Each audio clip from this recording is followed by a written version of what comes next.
So just a very brief comment on SWOT analysis.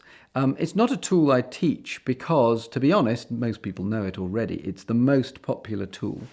And I have some concerns about its use, although perhaps before I get into those, I would say in the hand of somebody who's reasonably sensible, it's quite possible to handle these tools. So with a reasonably good facilitator, SWOT analysis can be very helpful.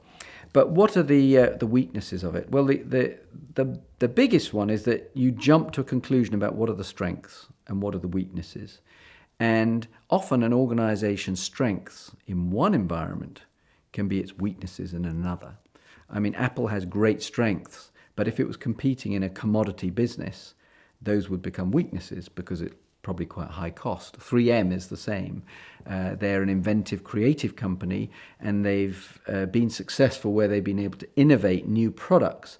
Where they were less successful was in tapes, which were a bit of a commodity, low-cost product.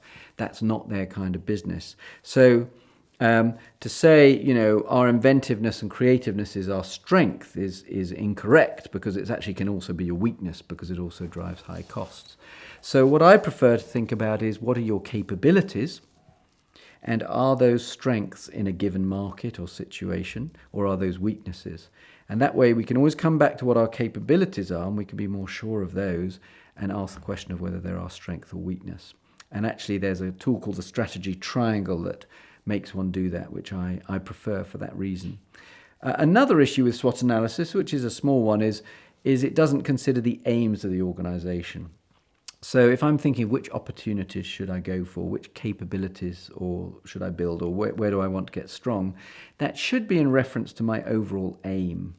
If my aim is to deliver a strong performance for my shareholders who are all pension funds, I'm probably not going to want to chase opportunities for risky new growth. On the other hand, if I really want to grow the business and that's my aim, I might want to. So somehow one has to include a discussion of aims into a discussion of what a company should do, which goes a little bit beyond SWOT analysis. So there's a couple of issues there to think about. On the other hand, those are quite manageable as long as you understand them and work that into the way you use the tool.